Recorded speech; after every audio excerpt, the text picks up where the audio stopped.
Very good afternoon, friends. Myself Swati Sharma. Today we are further going to talk about idiomatic expressions. आज हम further बात करेंगे idiomatic expressions की. तो शुरू करते हैं. पहले बात करते हैं between two fires की, जिसका मतलब होता है दो तरफ से आलोचना होना या फिर दो तरफ से क्रिटिसिज्म होना. आलोचना क्या होता है? Criticism.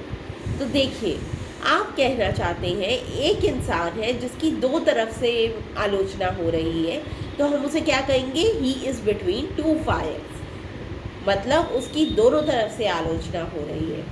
He could neither take side of his wife nor of his parents, so he was between two fires. वो ना ही अपने वाइफ की साइड ले सकता था ना ही पेरेंट्स की, इसलिए he was between two fires. इसलिए वो सब उसकी आलोचना कर रहे थे दोनों साइड्स में. Next is a bird of passage. A bird of passage होता है घुमंतु इंसान, घुमक्कड़ इंसान, जिसे घूमना पसंद हो, जैसे बंजारा. देखिए, tenants are birds of passage. Tenants जो होते हैं घुमक्कड़ होते हैं. They have to shift from house to house frequently. उन्हें शिफ्ट करना पड़ता है एक घर से दूसरे घर में फ्रिक्वेंटली, ज़्यादातर. Next is to bear the brunt of. देखिए, इसका मतलब होता है खामियाजा भुगतना.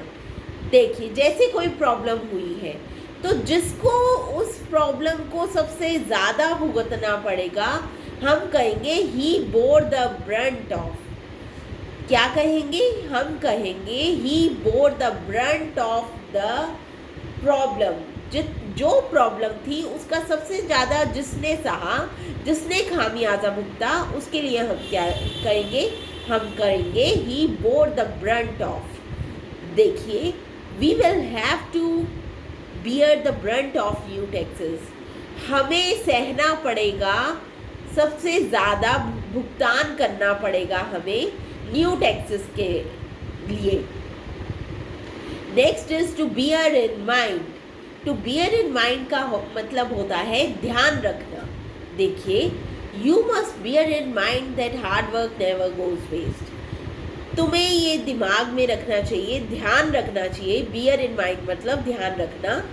That hard work never goes waste. Hard work कभी वेस्ट नहीं होता, ये तुम्हें ध्यान रखना चाहिए. तो बियर इन माइंड का क्या मतलब हुआ? ध्यान रखना. Next is bye fits and starts. Bye fits and starts का मतलब होता है अनियमितता. मतलब जैसे आपने थोड़ी देर कोई काम किया, उसके बाद फिर रुक गए, फिर थोड़ी देर बाद किया, फिर रुक गए. तो ऐसे जो काम करते हैं, बिना किसी डिसिप्लिन के जो काम करते हैं, उसे हम कहते हैं to work by fits and starts.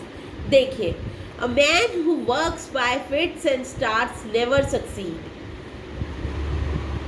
वो इंसान जो फिट्स एंड स्टार्ट से काम करता है वो कभी सक्सीड नहीं होता, कभी सफल नहीं होता in life.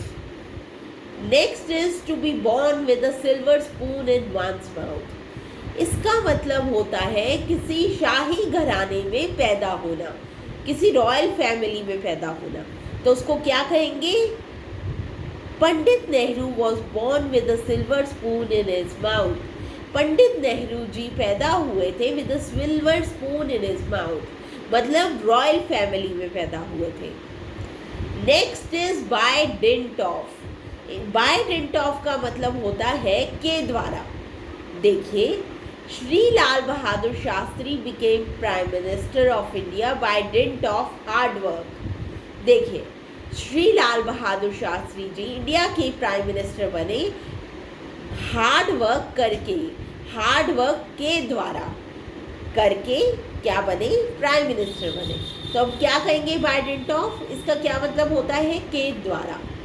So friends, that was all about it. We will talk about further idiomatic expressions in the next video. I hope you understand it, learn it and bring it into your daily use. I am repeating it, it is very important. They play a vital role in speaking English. So learn them thoroughly and bring them into your daily use. And first of all, understand them. So that was all about it. I'll meet you in the next video. Thank you.